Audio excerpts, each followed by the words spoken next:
વાહ ભાઈ વાહ, એકાનો કલર આવી ગયો હોય. આ ત્રણમાંથી એકાદાના ડબલ થઈ જાય ને તો મોજ આવી જાય. હાલો 200 આવ્યો. આ ત્રણમાંથી એકઈને કાચી રોને આવી જાય ને તો પૂઠા કાઢી નાખવા. 400 આવ્યો. મોજ આવે એવું આવી ગયું છે. અને જ્યાં ત્રણેયને રોન જામી જાય ને ત્યાં ત્રણેયના પૂઠા કાઢી નાખું.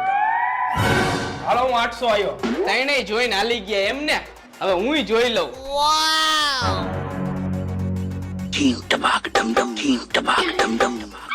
આ કોને બાઈટું તું? આ કરો પહેલેથી નાલો બાઈટ. આ એક જોકર નીકળું મારે આમાં. પેલા જોઈ લેતો હોય તો તારા જોકર વાળા મારો કલર ગયો. અહીં તો પછી બાટવા વાળાનો જ વાંક હોય ને. તારા જોકર વાળા મારી રોન વહી ગઈ. બાકી મારે કાંઈ નથી બોલવું ભાઈ. હવે એમાં મારો શું વાંક? આ આવ્યું એમાં.